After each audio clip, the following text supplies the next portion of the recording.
परिषद की बैठक हुई। उसमें भारतीय जनता पार्टी के कई पार्षदों के द्वारा नगरपालिका के अंदर चल रही अनैतिक नीतियाँ, भ्रष्टाचार और ज़मीन घोटाले, हड़किया खाल में हो रही अवैध खेती, गंदे पानी को लेकर, नामांतरण को लेकर हर मामले में हर पार्षद ने मामला उठाया। तो इससे आप साफ देखिए कहाँ कहाँ तक पूरे नगरपालिका में भ्रष्टाचार चल रहा है। सबसे बड़ी बात यह है कि नगरपालिका अध्यक्ष जी सिर्फ अपने आप को ईमानदार तो बताती है, लेकिन वो क्या कहती है कि मैं दिखवाती हूँ, विचार करती हूँ, हमने देखा है, हमने इस पर वो करा है, इसको तुरंत हम इस पर संज्ञान लेंगे, मेरे विचार में नहीं आया, मुझे जानकारी नहीं थी।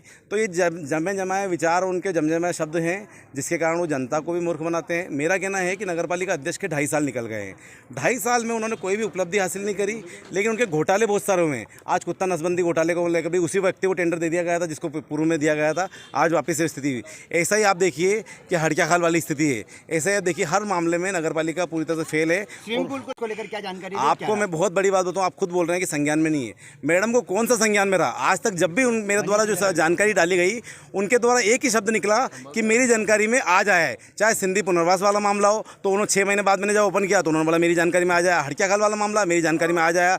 स्कीम नंबर 34-36 का घोटाला हो तो बोले मुझे जानकारी नहीं है। तो हर चीज़ में अपने आप को पल्ला झाड़ने से मतलब, तो आप मुखिया हो, आप नेतृत्व करता हो, आपको नगरपालिका में क्या क्या भ्रष्टाचार चल रहे हैं और क्या क्या काम हो रहा है आपको सबकी जानकारी होनी चाहिए, और है भी सही। लेकिन आप सिर्फ जनता को मूर्ख बनाते हो। और अब जो विरोध करता है, चाहे मैं नेता प्रतिपक्ष के रूप में विरोध करता हूँ, तो सबसे बड़ी दुश्मनी तो उन्होंने मुझसे पाल रखी है कि ये मामले क्यों उठाते हैं, ये मुद्दे क्यों उठाते हैं, जबकि उनको अपने ऊपर झांकना चाहिए, अपने अंदर झांकना चाहिए कहाँ हम लोग फेल हो रहे हैं और ये चीज़ नहीं कर पा रहे, इसलिए नगरपालिका पूरी तरह से फेल है। बांध को लेकर आप लोग किस तरह का कदम उठाएंगे? जाजू सागर बांध को लेकर हमने उसी दिन पत्र कलेक्टर को लिखा, अखबारों में समाचार दिया कि जीरन तहसीलदार के द्वारा नोटिस दिया गया। वो किस हैसियत से दिया गया? नगरपालिका की भूमि है, 2500 बीघा जमीन है। 2500 बीघा जमीन अगर नगरपालिका की जमीन को जीरन तहसीलदार नोटिस दे रहा है तो नगरपालिका क्या कर रही है, सीएमओ क्या कर रहा है? तो ये कहीं ना कहीं ऐसा लगता है कि ये लोग मिलीजुली सरकार है। आपकी ज़मीन को दूसरे लोग दे रहे हैं। पहले भी बीच में भी सौर ऊर्जा प्लांट को लेकर एक मामला उठा था और वो यहाँ आए भी थे। उन्होंने सीएमओ, कलेक्टर और नगरपालिका अध्यक्ष से बात भी करी थी।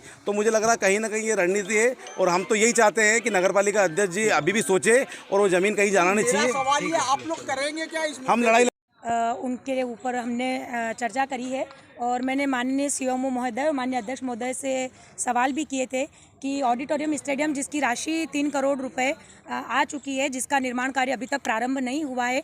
चूँकि जनता है और जनता सभी से सवाल पूछती है, चाहे मैं हूँ या आम हमारी सभापति या कोई भी पार्षद जाएंगे तो उनसे सवाल ज़रूर करेगी। माननीय विधायक महोदय ने 3 करोड़ रुपये ऑडिटोरियम स्टेडियम के लिए प्रस्तावित किए थे और वो राशि भी आ चुकी है, पर चूंकि उसका निर्माण नहीं हुआ है, जिसको लेकर आज बहुत बहस भी हुई है, आप भी सभी लोगों के समक्ष की बात है। और चूंकि आश्वासन दिया है अध्यक्ष महोदय और सीएमओ ने कि बहुत जल्द इसका निर्माण कार्य प्रारंभ करेंगे। साथ ही सांवलिया जी नाले के एक जो बहुत बड़ा सपना था माननीय विधायक महोदय का, उसमें भी उन्होंने 3 करोड़ रुपये की राशि नगरपालिका के अंदर आ चुकी है, पर चूँकि उसका निर्माण भी थोड़ा सा हुआ था और फिर बाद में रुक गया।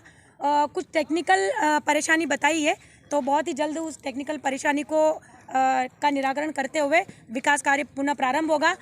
मैंने भी उनसे सख्ती से बात की है कि 1.5 महीने के अंदर निर्माण कार्य चालू हो जाना चाहिए और आधा निर्माण हो जाए, हम ऐसी आपसे अपेक्षा करते हैं, क्योंकि जनता के हितों की बात है। माननीय विधायक महोदय, माननीय मुख्यमंत्री जी ने बहुत बड़ी सौगात हमें दी है ऑडिटोरियम स्टेडियम और सांवलिया जी नाले का सौंदर्यीकरण की, तो ये नीमच वासियों के लिए बहुत बड़ी सौगात होगी। उसमें हम सभी थोड़ी सी चिंता करके और अगर ये निर्माण कार्य करवाएंगे तो नीमच को एक बहुत बड़ी उपलब्धि मिलेगी, बहुत बड़ी सौगात मिलेगी।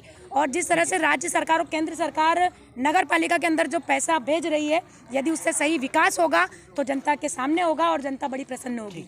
बहुत अच्छे विषय थे जो सर्वसम्मति से पास भी हुए, लेकिन मुख्य विषय मैंने नीमच सिटी के उठाए हैं। एक तो जिसमें नीमच सिटी का पूरा डामरीकरण का काम बाकी है, जो बहुत समय से हो जाना था, शायद मेरे हिसाब से विधानसभा चुनाव पहले हो जाना था, पर अभी तक हुआ नहीं और पूरे नीमच सिटी के व्यापारी रहवासी बहुत बुरे तरीके से परेशान है।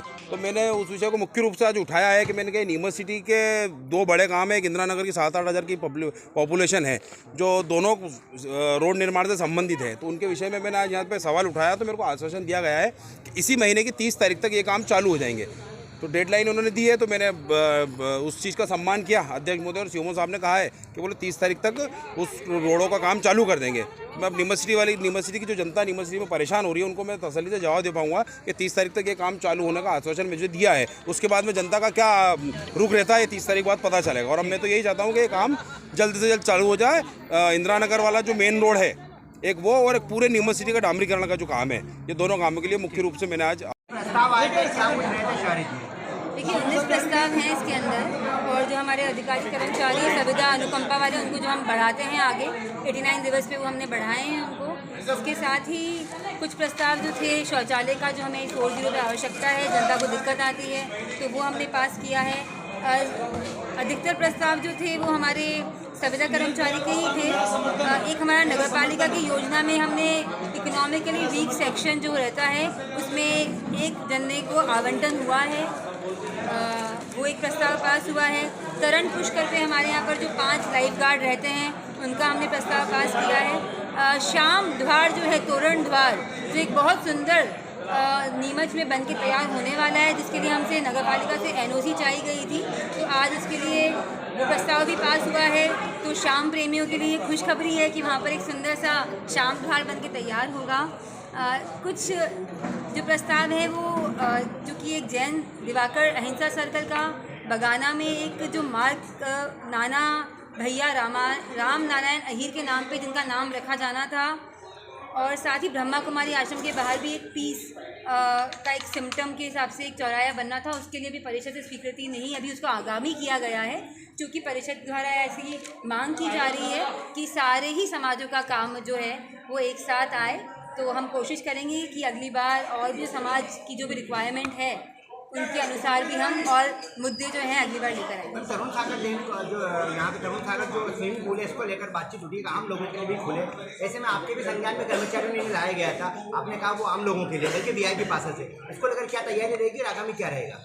देखिए, जो आप ये शब्द यूज़ कर रहे हैं VIP पासेस, ये शब्द आप लोगों का दिया हुआ है। वहाँ पर पास सिस्टम बहुत सालों से चल रहा है, और इसलिए चलता है क्योंकि नगर पालिका द्वारा वहाँ पर संचालन तो किया जाता है, पर लोगों की गिनती कैसे की जाए, वहाँ पर कौन आ रहा है, कौन जा रहा है, और उसके साथ अभिभावक है कि नहीं, क्योंकि वो बहुत गहरा है, उसके अंदर पहले भी एक हादसा हो चुका है।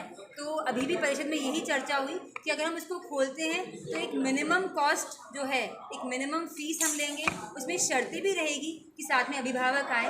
उसमें हम लोग चाह रहे हैं कि 3 स्लॉट अलग अलग बन जाए, ताकि महिलाओं के लिए एक अलग टाइम स्लॉट दिया जाए, बच्चों के लिए जो एक छोटी एज ग्रुप के लिए उनके लिए अलग स्लॉट दिया जाए। अगर हम इसको ओपन कर देते हैं सबके लिए, और अगर वहाँ पर भीड़ आती है, एक साथ 100-200 जने आते हैं, तो जो हमारे 5 बॉडीगार्ड हैं अगर वो ध्यान नहीं रख पाते हैं तो हादसा होने की संभावना वहाँ पर है। जाजू सागर बांध को लेकर आप क्या कहेंगे, उसको लेकर? देखिए, वहाँ पर भी पहले बहुत सालों से वहाँ पर जैसे 40-50 सालों से वहाँ पर जो दिक्कतें हैं, अवैध खेती आ रही है, तो मेरे ही द्वारा जब दिनेश जी जैन कलेक्टर थे और मैंने लगातार पत्राचार करा था, वहाँ पर कार्रवाई हुई थी। वहाँ से जो भी अवैध खेती कर रहे थे उनके खिलाफ मैंने कार्रवाई करवाई है। इस बार भी जो नए हमारे सर आए हैं, कलेक्टर सर हिमांशु जी चंद्रा, उनको मैंने पत्र लिख दिया है, और मैंने जीरण जो तहसीलदार है उसके खिलाफ भी उचित कार्रवाई करने के लिए उसमें पत्र में लिखा है। चूँकि वो अधिकार क्षेत्र जो है जीरण कलेक्टर साहब के अधिकार क्षेत्र में है, तो वहाँ पर वो उचित कार्रवाई जरूर करेंगे।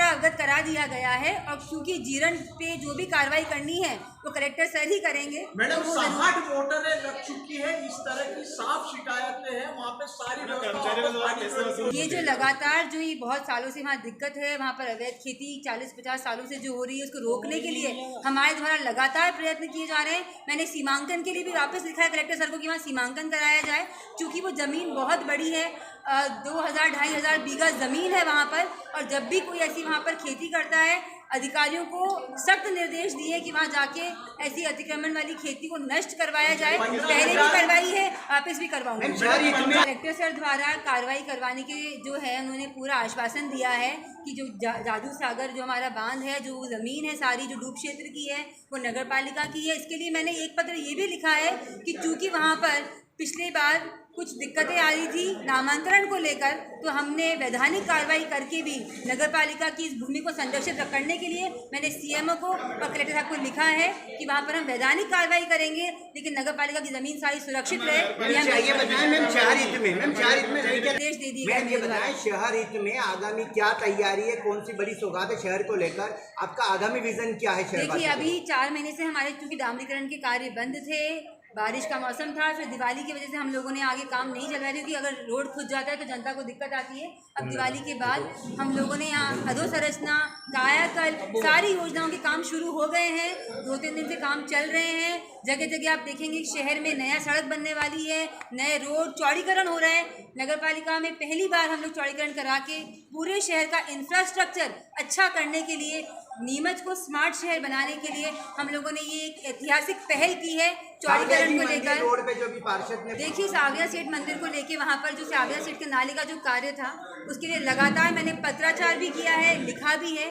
वहाँ पर दिक्कतें जो आ रही थी, ठेकेदार और जो अधिकारी थे उनके बीच में जो भी विवाद था उसके लिए भी मैंने पत्र लिख के मीटिंग बुलाई है, पहले भी बुलाई गई थी। और वहाँ के जो विवाद को समाप्त करने के लिए सीएम साहब को सख्त निर्देश दिए हैं कि वो समाप्त करके जो भी दिक्कतें हैं उसको काम करवाएं आगे। इंडोर स्टेडियम के लिए मैं आपको बताना चाहूँगी कि उसके लिए भी हम लगातार प्रयास कर रहे हैं। पहले वहाँ अतिक्रमण था, उसकी कार्रवाई हमने करवाई। उसके बाद वहाँ पर जो कार्य का लेआउट था वो गलत लगा हुआ था, तो तत्कालीन जो अधिकारी कर्मचारी हैं उनके लिए मैंने पत्र लिख के दिया है कि गलत लेआउट लगा दिया जाता है ताकि उसकी वजह से काम नहीं हो पाता। हम भी ये चाहते हैं कि जल्द से जल्द इंडोर स्टेडियम बन के तैयार हो, जनता को समर्पित हो। उसके लिए हमारे ही द्वारा प्रयास करके वापस नया लेआउट लाया गया है, नया काम करवाया गया है, नई पॉलिटेक्निकल कॉलेज से सील छप्पे लगवाए गए हैं और नया उसमें एस्टिमेट बना के रिवाइज करके वापस टीएस हमने मंगवाई है और हमारे द्वारा ठेकेदार को काम करने की भी सूचना दे दी गई है।